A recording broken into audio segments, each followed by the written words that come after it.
ಅಂದ್ರೆ ಮತ್ತೊಂದು ಕೇಳದಂತೆ ಕಿವುಡನ ಮಾಡಯ್ಯ ತಂದೆ ಎನ್ನುವಂತೆ ಬಸವಣ್ಣನವರ ಈ ವಚನದಂತೆ ಇಂದ ಪ್ರಭು ಹಳಕಟ್ಟಿಯವರ ಒಂದು ಜನ್ಮ ದಿನೋತ್ಸವ.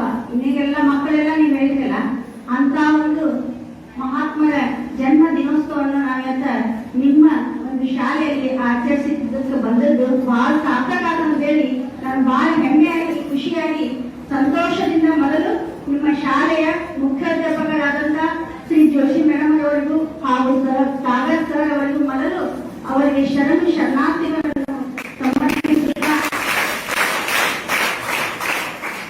ಅದೇ ರೀತಿಯಾಗಿ ಒಂದು ವೇದಿಕೆ ಮೇಲೆ ಉಪಸ್ಥಿತರಿರುವಂತಹ ನಮ್ಮ ಕದರಿ ಮಹಿಳಾ ವೇದಿಕೆ ಅಧ್ಯಕ್ಷರಾದಂತಹ ತಾಲೂಕಾ ಘಟಕದ ಅಧ್ಯಕ್ಷರಾದಂತಹ ರಾಜಶ್ರೀ ಮರೆಗುದ್ದಿ ಮೇಡಮ್ ಅವರಿಗೆ ಹಾಗೂ ನಮ್ಮ ಅಕ್ಕನ ಬಳಗದ ಉಪಾಧ್ಯಕ್ಷರಾದಂತಹ ಶ್ರೀಮತಿ ವಿಜಯ ರೇವಡ್ಗಾರ್ ಅವರಿಗೂ ಹಾಗೂ ನಮ್ಮ ಅಕ್ಕನ ಬಳಗದ ಸರ್ವ ಸದಸ್ಯರಿಗೂ ಹಾಗೂ ಇಲ್ಲಿ ಉಪಸ್ಥಿತಿರುವಂತಹ ಈ ಶಾಲಾ ಸಿಬ್ಬಂದಿ ವರ್ಗಕ್ಕೂ ಹಾಗೂ ಮುದ್ದು ಮಕ್ಕಳಿಗೆ ನಿಮಗೆಲ್ಲರಿಗೂ ನನ್ನ ಹೃದಯ ತುಂಬಿದ ಶರಣಾರ್ಥಿಗಳು. ನಾವು ಪ್ರತಿ ವರ್ಷ ನಿಮ್ಮ ಶಾಲೆಗೆ ಡಾಕ್ಟರ್ ಪ್ರಭಾಕರ್ ಕಟ್ಟಿಯವರೇ ಜಯಂತ್ಯುತ್ಸವ ಇದ್ದಾಗ ನಾವು ಇಲ್ಲೇ ಶರಣ ಸಾಹಿತ್ಯ ಪರಿಷತ್ತು ಅಕ್ಕನ ಬಳಗ ಸಹಯೋಗದೊಂದಿಗೆ ಪ್ರತಿ ವರ್ಷ ಅವರನ್ನು ಕುರಿತು ಅವರ ಜೀವನ ಸಾಧನೆಯನ್ನು ಕುರಿತು ನಿಮಗೆ ನಾವು ಉಪನ್ಯಾಸ ಮಾಡಕ್ ಬರ್ತಾ ಇರ್ತೀವಿ. ಆದ್ರೆ ಈ ವರ್ಷ ನಮ್ಗೆ ವಿಶೇಷ ಅನಿಸ್ತು. ಯಾಕಂದ್ರೆ ನೀವೇ ಹೇಳ್ಬಿಟ್ರಿ ಎಲ್ಲ ಒಂದು ನಾನೇ ಹೋಗಿ ಏನು ಹೇಳೋದೇ ಇಲ್ಲ. ಅವ್ರು ಹುಟ್ಟಿದ್ದು ಹೇಳಿದ್ರಿ, ಅವ್ರ ಸಾಧನೆ ಹೇಳಿದ್ರಿ, ಅವ್ರೆಲ್ಲ ಕೆಲಸಗಳನ್ನ ನೀವೇ ತಿಳಿಸ್ಕೊಡ್ರಿ. ಇದು ಬೇಕಾಗಿದ್ದ ನಮಗ್ ಬೇಕಾಗಿದ್ದ ಮಕ್ಕಳೇ ನೀವ ತಿಳಿದುಕೊಂಡು, ಯಾಕಂದ್ರೆ ಮುಂದಿನ ಭವಿಷ್ಯ ನೀವು, ನಮ್ಮ ದೇಶದ ಭವಿಷ್ಯ ನೀವು ಮೊದಲ ಅವ್ರ ಬಗ್ಗೆ ನೀವ ತಿಳ್ಕೊಂಡು ನಮಗೆ ಹೇಳಕತ್ತಿರಲ್ಲ, ಇದೇ ಬೇಕಾಗಿದ್ದು. ಅದನ್ನೇ ಅಕ್ಕನ ಬಳಗ ಬಯಸುವುದು. ಅಂತ ಒಂದು ಇವತ್ತು ಮುದ್ದು ಮಕ್ಕಳನ್ನ ನೋಡಿ ಬಹಳ ಸಂತೋಷ ಆಯ್ತು. ಡಾಕ್ಟರ್ ಪ್ರಭು ಹಳಕಟ್ಟಿ ಅವರ ಜನ್ಮ ದಿನೋತ್ಸವ ಐತಲ್ಲ, ಇವತ್ತದು ಅದ ಹೇಳಿದ್ರಲ್ಲ 1880 ಜುಲೈ 2ರಂದು ಧಾರವಾಡದಲ್ಲಿ ಶರಣ ದಂಪತಿಗಳಾದಂತ ಗುರುಬಸಪ್ಪ ದಾನಮ್ಮ ದಂಪತಿಗಳ ಗರ್ಭದಲ್ಲಿ ಜನಿಸಿದ್ರವರು. ಜನಿಸಿದ ಒಂದು 3 ವರ್ಷಕ್ಕೆ ಅವರು ನೋಡಿ ದುರ್ದೈವ ತಮ್ಮ ತಾಯಿಯನ್ನು ಕಳ್ಕೊಂಡಾಗ ಅವರು ಅಜ್ಜಿಯ ಒಂದು ಅಂಗಡಿಯಲ್ಲಿ ಬೆಳಿತಾರ. ಅವರ ತಂದೆಯವರಿಗೆ ಅವರು ಕೇವಲ ಪಠ್ಯ ಪುಸ್ತಕವನ್ನಷ್ಟ ಓದಿದ್ರು. ಅವರು ಬಾಲ್ಯದಲ್ಲೇ ಅವರ ತಂದೆ ಮಹಾನ್ ಮೇಧಾವಿ ಪಂಡಿತರಾಗಿದ್ದ. ಸಣ್ಣವನಿರುವಾಗಲೇ ಅವ್ರ ಪೂರ್ಣ ಹೆಸರೇನು ಪರ್ವಹಳಕಟ್ಟಿಯವರು ಫಕೀರಪ್ಪ. ಫಕೀರಪ್ಪಗೆ ಸಣ್ಣವನಿರುವಾಗಲೇ ವಿವಿಧ ಸಾಹಿತ್ಯದ ಪುಸ್ತಕಗಳನ್ನು, ವಿವಿಧ ಗೀತಗಳ ಪುಸ್ತಕಗಳನ್ನು ಓದುವಂತ ಹವ್ಯಾಸವನ್ನು ಅವ್ರ ತಂದೆ ಬೆಳೆಸಿದ್ರು. ಅಂತ ಒಂದು ಆದರ್ಶದಿಂದ ಬೆಳೆದಂತ ಪ್ರಭು ಹಳಕಟ್ಟಿಯವರು ಧಾರವಾಡದೊಳಗೆ ಮೆಟ್ರಿಕ್ SSLC ಒಳಗೆ ಕಲಿತರು. ಮುಂದಿನ ಹೆಚ್ಚಿನ ವಿದ್ಯಾಭ್ಯಾಸ ಅವಾಗೆಲ್ಲ ಧಾರವಾಡಾಗಿರ್ಲಿಲ್ಲ, ಅವರು ಮುಂಬೈ ಹೋಗಬೇಕಿತ್ತು. ಅವಾಗೆಲ್ಲ ಮುಂಬೈದೊಳಗ BA ಮತ್ತು LLB ಪದವಿಯನ್ನು ಪಡೆಯಾಕ ಮುಂಬೈಗೆ ಹೋದ್ರು. ಅವಾಗ ನೋಡ್ರಿ ಅವ್ರಿಗೆ ಎಂತ ಸಹಪಾಠಿಗಳಿದ್ದಂದ್ರೆ ಅವ್ರ ಜೊತೆ ಮಾಸ್ತಿ ವೆಂಕಟೇಶ ಅಯ್ಯಂಗಾರ್ ಅಂತವ್ರು, ಕನ್ನಡದ ಕುಲ ಪುರೋಹಿತರಾದಂತ ಆಲೂರು ವೆಂಕಟರಾಯರು, 100 ಸಹಪಾಠಿಗಳಿದ್ರು.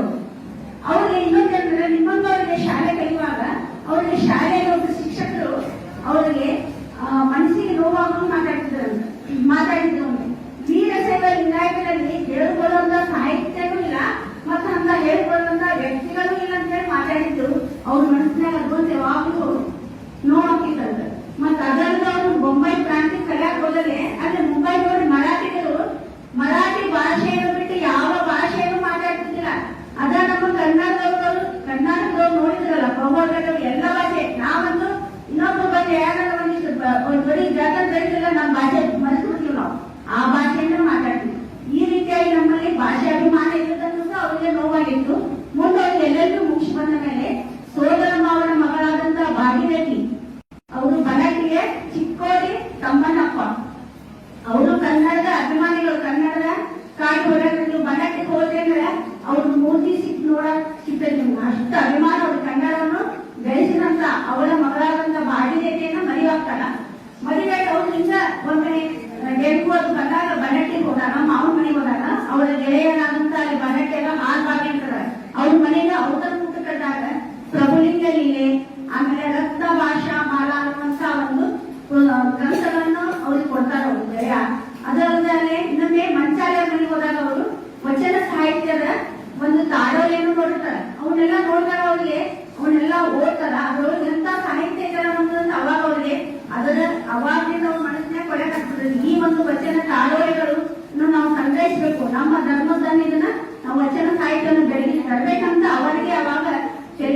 ಆದ್ರೆ ವಕೀಲ ವೃತ್ತಿಯನ್ನು ಫಸ್ಟ್ ಪ್ರಾರಂಭಿಸಿದ್ರು ಬೆಳಗಾವಿಯಲ್ಲಿ ವಕೀಲ ವೃತ್ತಿಯನ್ನು ಪ್ರಾರಂಭಿಸಿದ್ರು.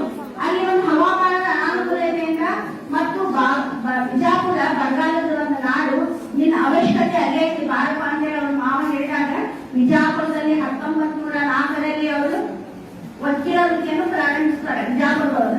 ಆ ವಕೀಲ ವೃತ್ತಿಯನ್ನು ಪ್ರಾರಂಭಿಸುವುದನ್ನು ಅವ್ರು ಇನ್ನೇನು ಹೇಳಿದ್ರೆ ಮಕ್ಕಳು ನೀವೆಲ್ಲ ಹಲವಾರು ಆಡುಪಟ್ಟದ ಗಿಡಗೆಲ್ಲ ಎನ್ನುವಂತೆ ಡಾಕ್ಟರ್ ಕೊಳಗು ಹಳಗಟ್ಟೆಯವರು ನಾಡು ನುಡಿಗಳಿಗಾಗಿ ಮಾಡಿದಂತ ಸೇವೆ ಅಗಾಧವಾದದ್ದು. ಅವರು ಬಿಜಾಪುರದಲ್ಲಿ ವಕೀಲ ವೃತ್ತಿಯೊಂದಿಗೆ BLD ಸಂಸ್ಥೆಯನ್ನು ಸ್ಥಾಪಿಸ್ತಾರೆ ಶಿಕ್ಷಣಕ್ಕಾಗಿ. ಆಮೇಲೆ ಹಣಕಾಸಿನ ವ್ಯವಸ್ಥೆಗಾಗಿ ಸಿದ್ದೇಶ್ವರ ಬ್ಯಾಂಕ್ ಅನ್ನು ಪ್ರಾರಂಭಿಸ್ತಾರೆ. ಅದಲ್ಲದ ಅವರು ಮುನ್ಸಿಪಾಲಿಟಿ ಮುನ್ಸಿಪಾಲಿಟಿ ಸದಸ್ಯರಾದಾಗ ಅವರು ಶಾಲಾ ಕಮಿಟಿಯ ಸುಧಾರಣೆ ಸಮಿತಿ ಇರುವಾಗ ಅವ್ರ ಮನಸ್ಸಿನ ಮತ ಕೊಟ್ಟಿತ್ತಲ್ಲ ನಮ್ಮ ಬಿಜಾಪುರಮಯ ನಾವೆಲ್ಲ ಅವಾಗ ಬಿಜಾಪುರ ಜಿಲ್ಲೆ ನಮ್ದು ಅವಾಗ ಬಿಜಾಪುರ ಮನೆಯೊಳಗೆ ಮಾತಾಡಿದ್ರು ಮರಾಠಿ, ವ್ಯವಹಾರನೂ ಮರಾಠಿ, ಎಲ್ಲ ಬಿಜಾಪುರ ಪೂರ್ಣ ಮರಾಠಿ ಮನೆಯಾಗ್ಬಿಟ್ಟಿತ್ತು. ಅವಾಗ ಅವ್ರು ಏನ್ ಮಾಡಿದ್ರು, ಶಾಲೆಗಳನ್ನು ಕನ್ನಡ ಶಾಲೆಗಳನ್ನು ತೆಗೆದ್ರು. ಹೆಣ್ಣು ಮಕ್ಕಳಿಗಾಗಿ ಪ್ರತ್ಯೇಕವಾಗಿ 4 ಶಾಲೆಗಳನ್ನು, ಗಂಡು ಮಕ್ಕಳಿಗಾಗಿ 7 ಶಾಲೆಗಳನ್ನು ಪ್ರಾರಂಭಿಸಿದ್ರು, ಕನ್ನಡ ಶಾಲೆಗಳನ್ನು. ಈ ರೀತಿಯಾಗಿ ಮತ್ತೆ ಎಲ್ಲರಲ್ಲಿ ನಮ್ಮ ಭಾಷೆ ಶ್ರೀಮಂತವಾದಂತಹ ಭಾಷೆ ಐತಿ, ಕನ್ನಡದೊಳಗೆ ವ್ಯವಸ್ಥೆ, ಕನ್ನಡದೊಳಗೆ ಮಾತಾಡ್ತಿ ಅಂತೇಳಿ ಬಿಜಾಪುರದ ಜನತೆಗೆ ಸುತ್ತಮುತ್ತಲಿನ ಜನತೆಗೆಲ್ಲ ನೆನಪಿಸ್ಕೊಳ್ತಾರ. ಹಲವಾರು ಕೆಲಸಗಳನ್ನು ಮಾಡಿದ್ರು ಅವರು. ಭೂತನಾಳ ಕೆರೆ ಬಿಜಾಪುರದೊಳಗೆ ನೀರಿನ ಒಂದು ತೊಂದರೆ ಇದ್ದಿದ್ದಕ್ಕೆ ಭೂತನಾಳ ಕೆರೆಯನ್ನು ಸ್ಥಾಪಿಸಿದ್ರು. ಹೀಗೆ ಹಲವಾರು ಕನ್ನಡ ನಾಡಿಗೆ ನುಡಿಗಾಗಿ ಸೇವೆ ಮಾಡುತ್ತಾ ಅವ್ರ ತಲೆಯಾಗದೇನಿತ್ತು, ವಚನ ಸಾಹಿತ್ಯದ ತಾಡೋಲದ ಚಿಂತನೆ ಇರ್ತಾ ಇತ್ತು. ಅವ್ರು ಹ್ಯಾಂಗಲ್ಲ ವಕೀಲ ವೃತ್ತಿ ಅಂದ್ರೆ ಅವ್ರು ಹ್ಯಾಂಗಿತ್ತು ವಕೀಲ ವೃತ್ತಿ ಅಂತಂದ್ರೆ ಎಲ್ಲರ ಹಾಗೆ ಒಂದು ಕೋರ್ಟಿನೊಳಗೆ ಕೇಸಲ್ಲಿ ರಕೋತ ದಿನ ಕಲಿತಿದ್ದಿಲ್ಲ ಅವರು. ಅವ್ರು ಹ್ಯಾಂಗಂದ್ರೆ ಕಕ್ಷೆದಾಗಿದ್ದಿಲ್ಲ, ಇಬ್ರು ವಿರೋಧಿಗಳನ್ನ ಒಂದ್ ಕಡೆ ಕೂಡಿಸುದು, ಅವ್ರ ಇದ್ದಲ್ಲಿ ಹಳ್ಳಿಗೆ ಹೋಗ್ತಿದ್ರು ಅವರು. ಅವ್ರಿಬ್ಬರನ್ನು ಒಂದ ಕಡೆ ಕೂಡಿಸಿ ಅವರ ನ್ಯಾಯವನ್ನು ಬಗೆಹರಿಸಿ ಮುಗಿಸಿ ಅವ್ರು ಕೊಡುವಂತ ಹಣಕ್ಕೆ ಅವ್ರು ಏನ್ ಹೇಳ್ತಿದ್ರು, ಪ್ರತಿಫಲ ನನಗೆ ಹಣ ಬೇಡ, ನಿಮ್ ಮನ್ಯಾಗ ಏನ ಪೂಜೆ ಮಾಡೋದೇ ಜಗಲಿನ ಮೇಲೆ ತಾಡೋಲೆಗಳದಾವ ಅಥವಾ ನಿಮ್ ಮನೆಯೊಳಗ ಎಲ್ಲಿ ಪೂಜೆ ಮಾಡಬೇಕ್ರಿ ಅಂತ ತಾಡೋಲೆಗಳಂತ ಹೇಳಿ ಅವ್ರು ಬರೀತಿದ್ರು. ಮತ್ತೆ ತಾಡೋಲೆಗಳ ವಚನ ಸಾಹಿತ್ಯದ ಬಗ್ಗೆ ಈಗ ತಾಡೋಲೆಗಳು ಅಂತ ಹೇಳ್ತಾರ, ಈ ತಾಡೋಲೆಗಳು ಯಾಕೆ ವಚನ ಸಾಹಿತ್ಯ ಮಳೆ ಆಗಿತ್ತು ಅನ್ನೋದು ಗೊತ್ತೈತಿ ಮಕ್ಕಳು ನಿಮ್ಗೆ? ನಾವು ನಿಮಗೆಲ್ಲ ಶರಣರಂತೂ ಇನ್ನೇ ಎಲ್ಲಾ ವಚನ ಹೇಳಿದೆ, ಎಲ್ಲಾ ಶರಣರು ಗೊತ್ತಲ್ಲ. ಅವರ ಕಾಲ ಅವರು 12ನೇ ಶತಮಾನದ ಕಾಲ. ಆ 12ನೇ ಶತಮಾನ ಕಾಲದಲ್ಲಿ ನುಡಿದಂತೆ ನಡೆದ ನುಡಿಗಳೇ ವಚನಗಳು ಅಂತ ಅನುಭವದ ವಚನಗಳನ್ನ ನಮ್ಮ ಶರಣರೇನ ತಾಡೋಲೆ ಮೇಲೆ ಬರ್ತಿದ್ರಲ್ಲ, ಆ ವಚನಗಳನ್ನ ಅವ್ರು ಎದಕ್ಕೆ ರಕ್ಷಣೆ ಮಾಡ್ಬೇಕಾತಂದ್ರೆ ಕಲ್ಯಾಣದಲ್ಲಿ ಕ್ರಾಂತಿ ಆಗ್ತತಿ, ಅದೆಲ್ಲ ದೊಡ್ಡ ವಿಷಯ ಆಗ್ತತಿ. ಒಟ್ಟ ಕಲ್ಯಾಣದಲ್ಲಿ ಕ್ರಾಂತಿ ಆದಾಗ ಅವಾಗ ಏನಾಗ್ತತಿ, ಕಲ್ಯಾಣದಲ್ಲಿ ಬಿಜ್ಜರ ರಾಜನ ಕೊಲೆ ಆಗ್ತೈತಿ, ಅದನ್ನ ಸಹ ಶರಣರ ಮೇಲೆ ಹಾಕ್ತಾರ. ಅವಾಗ ನಮ್ಮ ಶರಣರನ್ನ ಎಲ್ಲಿ ನೋಡಿದಲ್ಲಿ ಕೊಂಡಿ ಮಂಚನಂತ ಇಂತ ಹಲವಾರು ಕುಹೈಟಿಗಳು ಏನ್ ಮಾಡ್ತಾರ, ಶರಣರನ್ನ ಅಲ್ಲಿ ಸೈನಿಕರು ಬಿಜ್ಜರನ ಸೈನಿಕರು ಎಲ್ಲಿ ನೋಡಿದಲ್ಲಿ ನಮ್ಮ ಶರಣರನ್ನ ಕೊಲೆ ಮಾಡೋದು ಮತ್ತು ವಚನ ಸಾಹಿತ್ಯವನ್ನು ನಾಶ ಮಾಡಕತ್ತಾರ. ಅವಾಗ ನಮ್ಮ ಶರಣರು ಅಕ್ಕ ನಾಗಮ್ಮನ ನೇತೃತ್ವದಲ್ಲಿ ಹಲವಾರು ಚನ್ನಬಸವಣ್ಣ, ಹಡಪದ ಅಪ್ಪಣ್ಣ, ಅಂಬಿಗರ ಚೌಡಯ್ಯ ಇವರೆಲ್ಲ ಆ ವಚನ ಸಾಹಿತ್ಯವನ್ನು ಏನು ರಚನೆ ಮಾಡ್ತಾರಲ್ಲ ಬಸವ ಕಲ್ಯಾಣದೊಳಗ, ಅವನ್ನೆಲ್ಲ ಬೆನ್ನಿಗೆ ಕಟ್ಟಿಕೊಂಡು ಸಂರಕ್ಷಣೆ ಮಾಡಾಕ ಚದುರು ಬಿಡ್ತಾರ. ಆ ಕಡೆ ಈ ಕಡೆ ಚದುರಿ ಅವ್ರು ಏನ್ ಮಾಡ್ತಾರ, ವಚನ ಸಾಹಿತ್ಯವನ್ನು ತಗೊಂಡು ಉಳ್ಮಿ ಕಡೆ ಹೋಗ್ತಾರ. ಕೆಲವು ಮಂದಿ ಬೇರೆ ಬೇರೆ ಕಡೆ ಹೋದಾಗ ಆ ವಚನ ಸಾಹಿತ್ಯವನ್ನ ಅವರು ರಕ್ಷಣೆ ಮಾಡಬೇಕಾಗಿತ್ತು. ಒಮ್ಮೆ ಹೊಡಿತಾರಲ್ಲ, ಇನ್ನು ನಾವು ಹೋಗ್ತೀವಿ ಈ ವಚನದ ಉಳಿ ಅಂತ ಹೇಳಿ ಅವರು ಕಂಡಂತ ಹಾದಿಗಳು ಕಂಡಂತ ಮನೆಗಳಿಗೆ ಮಠ ಮಾನ್ಯಗಳಿಗೆ ಆ ವಚನ ಸಾಹಿತ್ಯವನ್ನು ಕೊಟ್ಟು ಆ ತಾಡೋಲೆಗಳನ್ನು ಕೊಟ್ಟು ಇವು ಬಹಳ ಮಹತ್ವದವು, ಇವು ಬಹಳ ಪೂಜನೀಯವಾದದ್ದು, ಇವುಗಳನ್ನ ರಕ್ಷಣೆ ಮಾಡಿ ಅವ್ರಿಗೆ ಒಂದು ಪೂಜ್ಯ ಭಾವನೆಯನ್ನು ಹೇಳಿದ್ರಿಂದ ಆ ಅಂದಿನಿಂದ ನಮ್ಮ ಜನ ಏನ್ ಮಾಡ್ತಾರ, ಓದಿಗೆ ಯಾರು ಹೋಗಲ್ಲ, ಅವ್ರಿಗೆ ಏನೋ ಅಂತ ಯಾರು ನೋಡಕ್ಕೂ ಹೋಗಲ್ಲ. ಜಗಲಿ ಮೇಲಿಟ್ಟು ಪೂಜೆ ಮಾಡುದು ಅಥವಾ ಮಾಡಿ ಮೇಲಿಟ್ಟು ಮಾಡ ಮುಚ್ಚಿಬಿಡ್ತಾರೆ, ಮುಚ್ಚಿ ಅಲ್ಲಿ ಬರಲಿ ಬುಟ್ಟಿ ಗುಂಪ ಹಾಕಿ ಪೂಜೆ ಮಾಡ್ಕೊಂಡು ಹೋಗ್ತಿರ್ತಾರೆ. ಹಿಂಗಾಗಿ ಒಟ್ಟ ಶರಣರು 12ನೇ ಶತಮಾನದಿಂದ ಹಿಡಿದು ಈಗ ಬಹುಬಲಕಟ್ಟೆಗಳು 1880 ಹುಟ್ಟ್ಯಾರವರು. ಅಲ್ಲಿವರೆಗೂ ಒಟ್ಟ ವಚನಗಳು ಬೆಳಕಿಗೆನೇ ಇದ್ದಿಲ್ಲ, ಕೇವಲ ಬೆಳೆದೆಣಿಕೆಗಳಷ್ಟು ಶರಣರ ಪರಿಚಯ ಇತ್ತು. ಬಸವಣ್ಣ, ಅಕ್ಕಮಹಾದೇವಿ, ಅಲ್ಲಮ್ಮ ಪ್ರಭುವಂತ ಶರಣರ ಒಂದು 4-5 ಮಂದಿ ಅಷ್ಟ ಪರಿಚಯ ಇದ್ರು. ಯಾಕೆ ಆ ವಚನ ಸಾಹಿತ್ಯ ವಚನಗಳು ಸಿಕ್ಕಿದ್ದಿಲ್ಲ. ಆದ್ರೆ ಈ ತಾಡೋಲೆ ಏನ ಬಹು ಹಳಕಟ್ಟೆಯವರಿಗೆ ಆಕರ್ಷಣೆ ಆಯ್ತಲ್ಲ, ಅವರು ಇಂಥ ವಚನ ಸಾಹಿತ್ಯವನ್ನು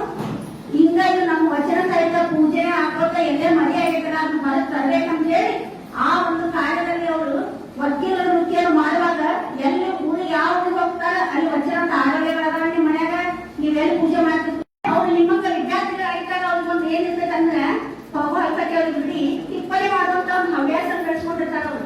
ಈಗ ನಿಮ್ ಶಾಲೆಯಲ್ಲಿ ಗುರುಗಳು ಅಭ್ಯಾಸ ಹೇಳಿ ಹೋಗ್ತಾರೆ ಒಂದು ವಿಷಯದ ಬಗ್ಗೆ, ನೀವು ಅವಾಗ ಏನ್ ಮಾಡ್ಬೇಕು, ಆ ವಿಷಯದ ಬಗ್ಗೆ ಸಂಕ್ಷಿಪ್ತವಾಗಿ ನಿಮ್ಗೆ ತಿಳಿದನ್ನ ಟಿಪ್ಪಣಿಯಾಗಿ ಬರೆದಿಡುವುದು.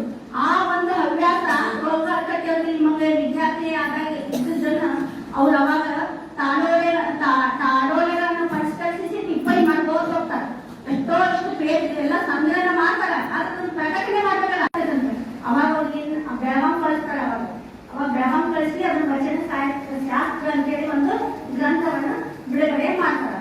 ನೀವು ಹಂಗ ಸಂಶೋಧನೆ ಮಾಡ್ಕೋತ ಅವನ್ನ ಪರಿಷ್ಕರಣೆ ಮಾಡ್ಕೋತ ಬಂದ್ರು ಅವನು ಪ್ರಕಟಣೆ ಮಾಡೋದು ಹ್ಯಾಂಗ, ಮುದ್ರಣ ಮಾಡೋದು ಹ್ಯಾಂಗ, ಪ್ರತಿ ಸಲ ಹಿಂಗ ಬೆಳಗಾಂ ಕಳಿಸೋದು, ಹೆಚ್ಚಿನ ದುಡ್ಡನ್ನು ಕಳಿಸೋದು ಹ್ಯಾಂಗ ಇದು ಮರೆ ಆಗತ್ತೆ ಅಂತ ಹೇಳಿ ಅವ್ರು ಅವಾಗ ಏನ್ ಮಾಡ್ತಾರಂದ್ರೆ ಅವಳಿಗಿದ್ದ ಒಂದೇ ಮಾಡಿ ಹಿತಚಿಂತನೆ ಅನ್ನುವಂತ ಒಂದು ಮುದ್ರಣಾಲಯನ ಕರೀತಾರೆ. ನೋಡ್ರಿ ಅವ್ರು ಇರುವುದವ್ರಿಗೆ ಇದನ್ನು ಬಿಟ್ಟರು, ವಕೀಲ ವೃತ್ತಿಯನ್ನು ಬಿಟ್ಟರು, ಇರುವುದು ಒಂದ ಮಣಿ ಅದು. ಆ ಮಣಿಯನ್ನು ಮಾಡಿ ಹಿತಚಿಂತನೆ ಅನ್ನುವಂತ ಒಂದು ಮುದ್ರಣಾಲಯವನ್ನು ಕರೀತಾರ.